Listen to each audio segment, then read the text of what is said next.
నమస్తే, welcome to our channel. నేను సమ్రీన్. ఈరోజు మనతో ప్రముఖ సినీ క్రిటిక్ యజ్ఞమూర్తి గారు ఉన్నారు. వారితో మాట్లాడదాం. సార్ నమస్తే. నమస్తే అమ్మా. సార్, యాత్ర 2 ఫిబ్రవరి 8న రిలీజ్ అవ్వబోతుంది. ఇది జగన్ పాదయాత్ర మీద ఆధారపడి ఉందని చెప్పేసి మనం వింటున్నాం. పైగా ఈ మూవీ హై బడ్జెట్లో రిలీజ్ చేయబోతున్నారని చెప్పేసి అంటున్నారు. సో ఇది బడ్జెట్ ప్రకారం వర్కౌట్ అవుతుందా సార్? ఏం అవుతుంది? ఫస్ట్ ఆఫ్ ఆల్ మనకి యాత్ర 2 అనేది ఫిబ్రవరి 8న రిలీజ్ అవుతుంది. మీరు చెప్పినట్టు మహి రాఘవ అని చెప్పేసి డైరెక్టర్. అతను ఆనందో బ్రహ్మ అనే ఒక సినిమా తీసి తాప్సీ అందులో మెయిన్ లీడు. ఆ సినిమాతోటి అతను ఫేమ్లోకి వచ్చాడు. ఆ తర్వాత 5 years బ్యాక్ యాత్ర అని ఒక మూవీ తీశాడు ఆయన. వైఎస్ఆర్ పాదయాత్రను బేస్ చేసుకొని ఒకప్పుడు వైఎస్ఆర్ అధికారంలోకి రావడానికి, కాంగ్రెస్ పార్టీ అధికారంలో రావడానికి ఆయన పాదయాత్ర అప్పుడు బాగా ఉపయోగపడిందని చెప్పుకుంటారు.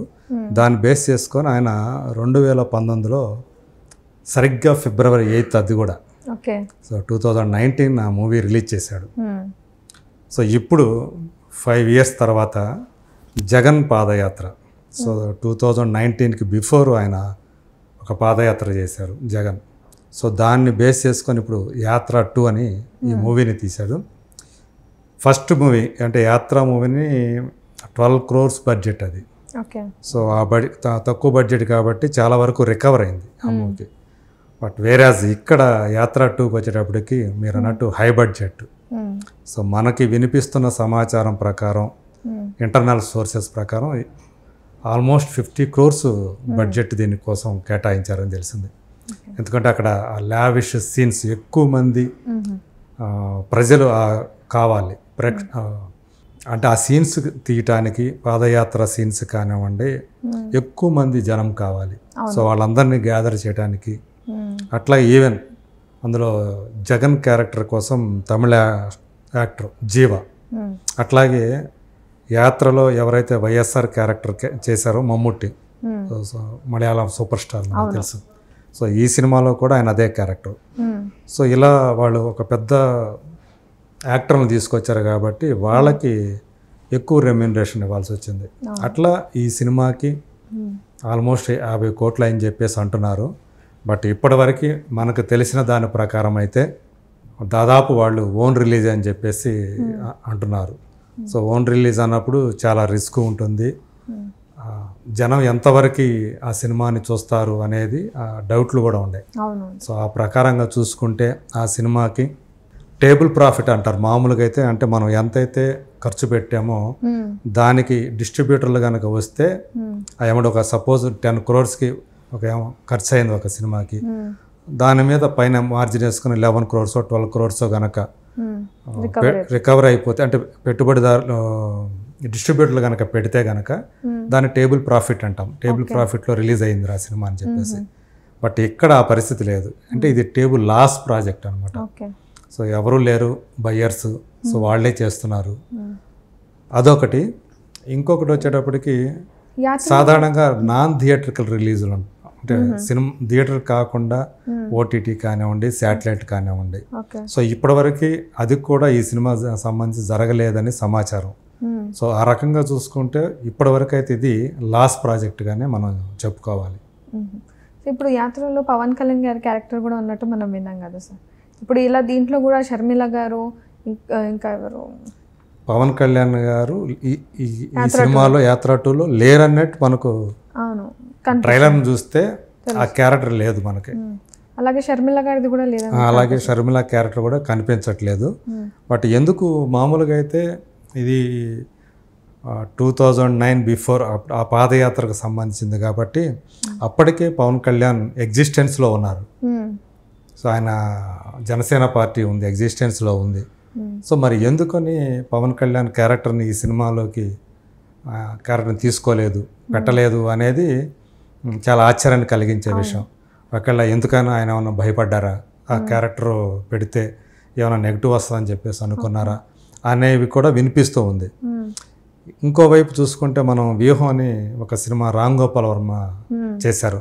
అందులో ఆయన చిరంజీవి, పవన్ కళ్యాణ్ క్యారెక్టర్లు ఇద్దరిని కూడా పెట్టాడు. సో అట్లా ఆయన అంటే పవన్ కళ్యాణ్ మీద ఆ క్యారెక్టర్ బేస్ చేసుకొని ఆయన సినిమాలు కూడా చేస్తున్నాడు ఆయన. మనకు తెలుసు పవర్ స్టార్ అని ఒక సినిమా కూడా చేశాడు.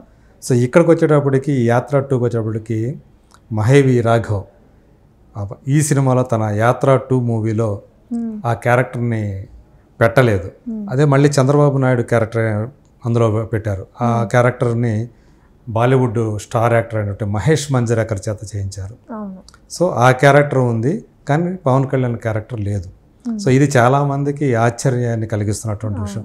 ఎందుకు పెట్టలేదు ఆ క్యారెక్టర్ని? సో దాని వెనక కూడా ఆ పెట్టలేదంటానికి కూడా సంథింగ్ ఏదో రీజన్ ఉంటుంది. ఒకవేళ ఆయన డైరెక్టర్ ఏమన్నా ఆ క్యారెక్టర్ పెడితే నెగటివిటీ వస్తుందని చెప్పేసి భయపడ్డా, అందుగురించి ఆ క్యారెక్టర్ని ఇందులో పెట్టలేదా అనేది కూడా నడుస్తూ ఉంది, ఒక చర్చ నడుస్తూ ఉంది.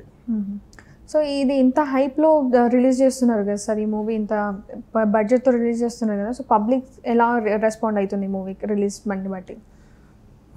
పబ్లిసిటీ వైజ్గా చూస్తే ఇప్పటివరకు ఈ సినిమాకి సంబంధించి థియేటర్కి ట్రైలర్ ఏదైతే ఉందో అది రిలీజ్ చేయడం తప్పితే, అంతకుముందు టీజర్ రిలీజ్ చేయడం తప్పితే మిగతా ఏవి కూడా పబ్లిసిటీ అనేది మనకు కనిపించట్లేదు. ఆ సినిమా గురించి ఎక్కువగా జనంలోకి తీసుకువెళ్ళటం ఇట్లాంటి ఏమీ కూడా ఇప్పుడు మనకు కనిపించట్లేదు ఈ సినిమా సంబంధించి. సో ఎందుకని వీళ్ళు అంటే లో ప్రొఫైల్ మెయింటైన్ చేస్తున్నారు, లో పబ్లిసిటీ మెయింటైన్ చేస్తున్నారు ఈ సినిమాకి అని ఒక ఇది కూడా నడుస్తూ ఉంది. అంటే ఇంత బడ్జెట్ పెట్టి ఇంత ఖర్చు పెట్టి చేసిన సినిమాకి ఎందుకు వీళ్ళు, ఆయన మామూలుగా అయితే బాగా భారీ స్థాయిలో ఏదైతే సినిమా కోసం ఖర్చు పెట్టి, సో తనే మహేవి రాఘవ్ తనది ఓన్ బ్యానర్ ఒకటి ఉంది, 3 Autumn Leaves ఏదో ఉంది దానికి సంథింగ్ అట్లా. సో ఆ బ్యానర్ మీద ఇంకొకరిని కలుపుకొని ఈ సినిమాని ఆయన తీశాడు, వీసేలిల్లాడు అని చెప్పేసి. సో ఒకవేళ డబ్బులన్నీ దానికి ఖర్చు అయిపోయాయా, సో పబ్లిసిటీ కోసం ఆ డబ్బులు వాళ్ళ దగ్గర లేవా, బడ్జెట్ లేదా అనే డౌట్ కూడా వాళ్ళకి జనంలో కలుగుతూ ఉంది. సో మామూలుగా అయితే ఇంటర్వ్యూలు ఇవ్వటం ఇట్లాంటి మనం చూస్తాం మనం. సో భారీ స్థలం ఒక ప్రీ రిలీజ్ ఈవెంట్లు కానీ ఇలాంటివి చూస్తాము. తర్వాత యాక్టర్లు డైరెక్టర్లు వీళ్ళ ఇంటర్వ్యూలు చూస్తాం ఒక సినిమా రిలీజ్ అవుతుందంటే. సో అలాంటి ఏమీ లేకుండా ఈ సినిమాని ఎందుకు కామ్గా రిలీజ్ చేస్తున్నారు అనేది ఒక డౌట్ ఉంది. యాక్చువల్గా ఈ సినిమా రిలీజ్కి ముందు ఈ సినిమాకి అసలు సెన్సారే ఇవ్వద్దు అని చెప్పేసి నట్టి కుమార్ అని ఒక ప్రొడ్యూసరు, సో ఆయన డిమాండ్ చేయటం, ఈ సినిమా కంటే ముందే చాలా సినిమాలు సెన్సార్ కోసం అప్లై చేసుకుంటే వాటిని పక్కన పెట్టి ఈ సినిమాకి ఎందుకు అర్జెంటుగా సెన్సార్ ఇస్తున్నారు, ఎందుకు సర్టిఫికేట్ ఎందుకు జారీ చేస్తున్నారు అని చెప్పేసి కూడా ఆయన విమర్శలు చేశాడు. ఈ సినిమా రిలీజ్ చేయకుండా చేస్తామని కూడా ఆయన అన్నారు. బట్ వేరే ఏదైతే సెన్సార్ అయిపోయింది. సో ఇప్పుడు 8th తను ఏదైతే యాత్ర అనే సినిమాని 2019 February 8th రిలీజ్ చేశాడో మహేవి రాఘవ్, సరిగ్గా అదే రోజు 5 సంవత్సరాల తర్వాత అదే తేదీ ఇప్పుడు యాత్ర 2ని కూడా ఆయన రిలీజ్ చేస్తున్నారు. అంటే దీని వెనక కూడా ఆయనకి పైకి ఇది పొలిటికల్ ఫిలిం కాదు అని ఒక పక్క ఆయన ఇదివరకు చెప్పారు ఒక ఇంటర్వ్యూలో. నేనే ఆయన ఒకసారి ఇంటర్వ్యూ చేసినప్పుడు నా పొలిటికల్ ఇంటెన్షన్తో కాదు, నాకు ఆయన చేసినటువంటి పాదయాత్ర అప్పుడు ఆ టైంలో ఆయన ఏదైతే చేశారో పాదయాత్ర ఒక కృతనిశ్చయంతో దృఢ నిశ్చయంతో చేశారు, అది నాకు నచ్చి చేస్తున్నానా ఆ సినిమాని తీయబోతున్నానని ఈ తీయటానికి ముందు నాకు ఇచ్చిన ఇంటర్వ్యూలో ఆయన చెప్పారు.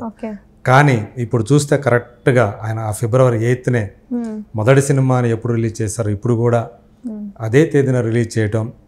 సో అట్లాగే ఆయన చేసినటువంటి ట్రైలర్ రిలీజ్ వచ్చిన దాన్ని బట్టి అందులో ఉన్న క్యారెక్టర్ని బట్టి చూస్తే ఖచ్చితంగా ఇది పొలిటికల్ యాంగిల్ తోటే, ఆ పొలిటికల్ ఇంట్రెస్ట్ తోటే. ఎందుకంటే మనకి మరో 2-3 నెలల్లో మనకి ఏపీలో ఎలక్షన్స్ రాబోతున్నాయి.